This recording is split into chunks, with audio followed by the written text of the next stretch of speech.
ವೀಕ್ಷಕರೇ, ನಾನು ನಿಮ್ಮ ಬ್ರಾಹ್ಮಿಣಿ ಅಂಜಲಿ.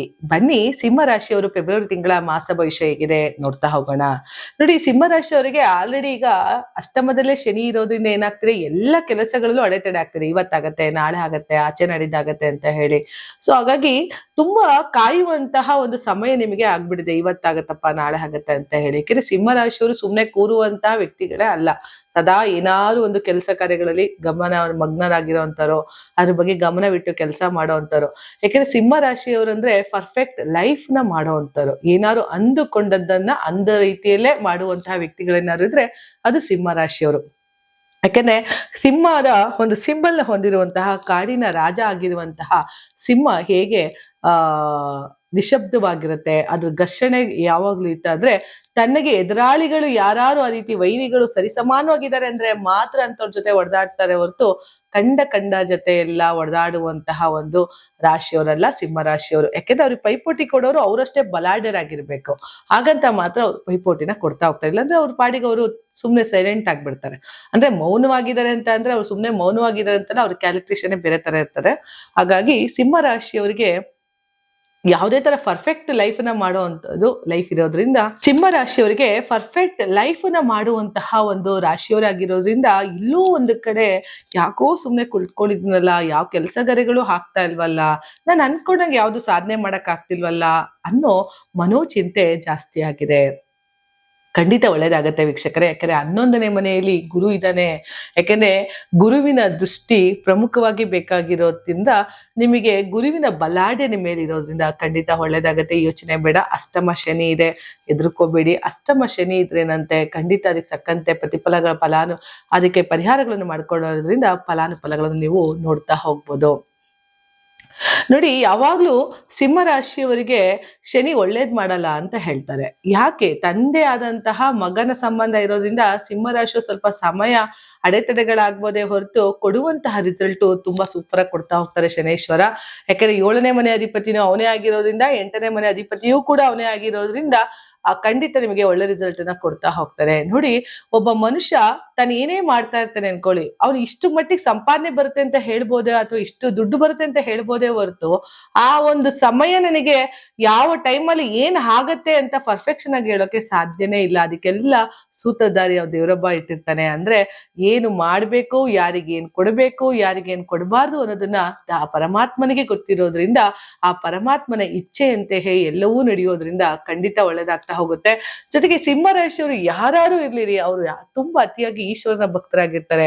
ಅವ್ರಿಗೆ ಅತಿಯಾದ ಒಂದು ಶಿವನ ಒಂದು ಆಶೀರ್ವಾದ ಅವ್ರ ಮೇಲೆ ಇರುತ್ತೆ ಅಂತ ಹೇಳ್ಬೋದು. ಇದು ಸಿಂಹ ರಾಶಿಯವರು ಯಾರು ಬೇಕಾದ್ರೂ ನೋಡಿ, ಅವ್ರು ತುಂಬಾ ಈಶ್ವರನ ಪ್ರಾರ್ಥನೆ ಮಾಡ್ತಿರ್ತಾರೆ. ಹಾಗಾಗಿ ಸಿಂಹ ರಾಶಿಯವರಿಗೆ ಅಷ್ಟಮ ಶನಿ ಇದ್ರೇನಂತೆ, 7ನೇ ಮನೆಯಲ್ಲಿ 5 ಗ್ರಹಗಳ ಒಂದು ಸಮಾಗಮ ಫೆಬ್ರವರಿ ತಿಂಗಳಲ್ಲಿ ಆಗ್ತಾ ಇರೋದ್ರಿಂದ ಭಯ ಪಡೋ ಅವಶ್ಯಕತೆ ಇಲ್ಲ. ಸಿಂಹ ರಾಶಿಯವರು ಖಂಡಿತ ಒಳ್ಳೇದಾಗತ್ತೆ. 11ನೇ ಮನೆಯಲ್ಲಿ ಗುರು ಇದ್ದಾನೆ. 7ನೇ ಮನೆ ಸಪ್ತಮದಲ್ಲಿ ರವಿ, ಶುಕ್ರ, ರಾಹು, ಬುಧ ಕಾಂಬಿನೇಷನ್ ಬರ್ತಾ ಇರೋದ್ರಿಂದ, ಕುಜನ ಕಾಂಬಿನೇಷನ್ ಅಲ್ಲಿ ಇರೋದ್ರಿಂದ ಖಂಡಿತ ಸಕ್ಸಸ್ ಆಗತ್ತೆ. ನೀವು ಅಂದುಕೊಂಡಂತಹ ಉನ್ನತ ಸ್ಥಾನವನ್ನ ಅಲಂಕರಿಸ್ತೀರಾ. ಅದ್ರ ಜೊತೆಗೆ ಕೆಲಸ ಕಾರ್ಯಗಳಲ್ಲಿ ಏನೆಲ್ಲ ಅಡೆತಡೆಗಳಿತ್ತು ಅದೆಲ್ಲ ನಿವಾರಣೆ ಆಗುವಂತಹ ಸಮಯ ಖಂಡಿತ ಈ ಫೆಬ್ರವರಿ ತಿಂಗಳು ಮಾಸ ಭವಿಷ್ಯ ನಿಮಗೆ ಕೊಟ್ಟೆ ಕೊಡುತ್ತೆ. ಜೊತೆಗೆ ಶುಕ್ರ ಮತ್ತೆ ರಾವಿನ ಕಾಂಬಿನೇಷನ್ ಇರೋದ್ರಿಂದ ಸ್ವಲ್ಪ ಹಣದ ಒಂದು ಕಷ್ಟ ಏನಿತ್ತೋ, ಹಣದ ಒಂದು ಸಮಯ ಅಂತ ಬಂದಾಗ ಸ್ವಲ್ಪ ಎಲ್ಲೋ ಒಂದ್ ಕಡೆ ಅಧಿಕ ಖರ್ಚುಗಳು ನಿಮ್ಮಲ್ಲಿ ಆಗ್ತಾ ಇತ್ತು, ಅದೆಲ್ಲವೂ ಕೂಡ ಎಲ್ಲೋ ಒಂದ್ ಕಡೆ ನಿಮಗೆ ಬಂದು ಹಣದ ಮೊತ್ತ ಸೇರ್ತಾ ಹೋಗುತ್ತೆ. ಯಾಕಂದ್ರೆ ಶುಕ್ರ ಮತ್ತೆ ರಾವಿನ ಕಾಂಬಿನೇಷನ್ ಇರೋದ್ರಿಂದ ಒಳ್ಳೇದಾಗ್ತಾ ಹೋಗುತ್ತೆ. ಮದ್ವೆ ಆಗ್ಬೇಕು ಅನ್ನೋರ್ಗೂ ಕೂಡ ಒಂದು ಒಳ್ಳೆ ಹುಡುಗಿ ಸಿಗುವಂತಹ ಒಂದು ಸಮಯ, ಅಥವಾ ಒಳ್ಳೆ ವಧು ಅಥವಾ ವರಹ ಸಿಕ್ಕಿ ಮದ್ವೆ ಆಗುವಂತಹ ಸಮಯನೂ ಕೂಡ ಫೆಬ್ರವರಿ ತಿಂಗಳಲ್ಲಿ ಒಂದು ಶುಭ ಸಂದೇಶವನ್ನ ನೋಡ್ತಾ ಹೋಗ್ಬೋದು ಸಿಂಹ ರಾಶಿಯವರು. ನೋಡಿ, ಸಿಂಹ ರಾಶಿಯವ್ರದ್ದು ನೇರ ನುಡಿ ಅಂತ ಹೇಳಿದೀನಿ. 11ನೇ ಮನೇಲಿ ಗುರು ಇದ್ದಾನೆ. ಜೊತೆಗೆ ಸಿಂಹ ರಾಶಿಯವರು ಬಹಳ ಲೆಕ್ಕಾಚಾರದಲ್ಲಿ ಜೀವನ ಮಾಡೋರು. ಸುಖ ಸುಮ್ನೆ, ಯಾಕೆಂದ್ರೆ ಬುಧ 2ನೇ ಮನೆ ಅಧಿಪತಿ ಆಗಿರೋದ್ರಿಂದ, 2ನೇ ಮನೆಯಲ್ಲಿ ವಾಕ್ಸ್ಥಾನದಲ್ಲೇ ಬುಧ ಅಧಿಪತಿ ಆಗಿರೋದ್ರಿಂದ ಅವ್ರ ಮಾತು ಕೂಡ ಚಾಕಚಕ್ಯತೆ, ಚಾಣಕ್ಷದ ಮಾತುಗಳಿರುತ್ತೆ.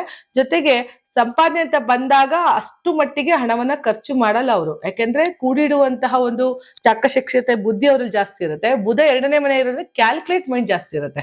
ಸೊ ಯಾವ್ದಕ್ಕೆ ಎಷ್ಟು ಖರ್ಚು ಮಾಡ್ಬೇಕು, ಎಷ್ಟು ಹಣವನ್ನ ವ್ಯಯ ಮಾಡ್ಬೇಕು, ಎಲ್ಲಿ ಹಣವನ್ನ ತೆತ್ತಬೇಕು ಅನ್ನೋದನ್ನ ತುಂಬಾ ಪರ್ಫೆಕ್ಟ್ ಆಗಿ ಮಾಡ್ತಾರೆ ಅಂತಂದ್ರೆ ಸಿಂಹ ರಾಶಿಯವರು. ಜೊತೆಗೆ ಸಿಂಹ ರಾಶಿಯವರು ತಾನು, ತನ್ನ ಕುಟುಂಬ, ತನ್ನವರಿಗಾಗಿ ಅತಿಯಾದ ಖರ್ಚನ್ನ ಮಾಡ್ತಾರೆ. ಇನ್ನು ಬೇರೆ ವ್ಯಕ್ತಿಗಳು ಅಂತ ಬಂದಾಗ ಸ್ವಲ್ಪ ಹೆಣಿಕೆಗಳನ್ನ ಮಾಡುವಂತ ರಾಶಿ. ಅಂದ್ರೆ ಅವ್ರಿಗೆ ಮಾಡ್ಬೇಕಾ ಮಾಡಬಾರ್ದ, ಮಾಡುವಂತಹ ವ್ಯಕ್ತಿ ಅರ್ಹನೋ ಅರ್ಹನಲ್ವೋ ಅನ್ನೋದನ್ನ ತುಂಬಾ ಯೋಚನೆ ಮಾಡ್ತಾರೆ. ಮತ್ತೆ ಸಿಂಹ ರಾಶಿಯವರು ತುಂಬಾ ಏನಾದ್ರು ಖರ್ಚು ಮಾಡ್ತಾರೆ ಅಂತ ಅಂದ್ರೆ ಅದು ಫುಡ್ಡಿ ಫೆಲೋ ಅಂತ ಹೇಳ್ಬೋದು ಅವ್ರನ್ನ.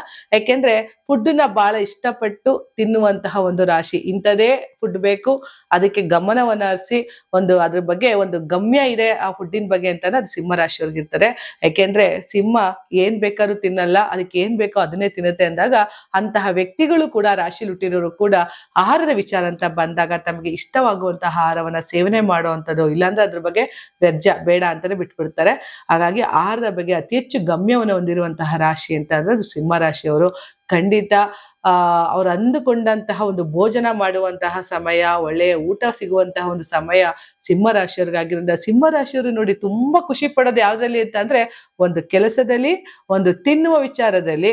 ಇವೆರಡು ವಿಚಾರದಲ್ಲಿ ಮಾತ್ರ ತುಂಬಾ ಇಷ್ಟಪಟ್ಟು ಕೆಲಸ ಕಾರ್ಯಗಳನ್ನ ಮಾಡ್ತಾರೆ. ಅವ್ರು ನಿದ್ದೆ ಮಾಡೋದು ಕಡಿಮೆನೇ ಇರ್ಬೋದು, ಆದ್ರೆ ಊಟ ಅಂತ ಬಂದಾಗ ತುಂಬಾ ಇಷ್ಟಪಟ್ಟು ಊಟ ಮಾಡ್ತಾರೆ. ಜೊತೆಗೆ ಕೆಲಸ ಅಂತ ಬಂದಾಗ ಅದನ್ನ ಇಷ್ಟಪಟ್ಟು ಕೆಲಸಗಳನ್ನ ಮಾಡುವಂತಹ ರಾಶಿ.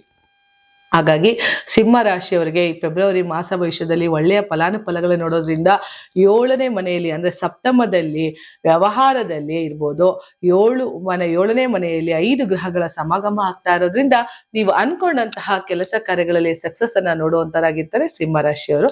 ಖಂಡಿತ ಈ ಮಾಸ ಭವಿಷ್ಯ ಒಳ್ಳೇದ್ ಮಾಡ್ಲಿ ಅಂತ ಹೇಳ್ತಾ ನನ್ನ ಮಾತನ್ನ ಮುಗಿಸ್ತೀನಿ. ನಮಸ್ಕಾರ.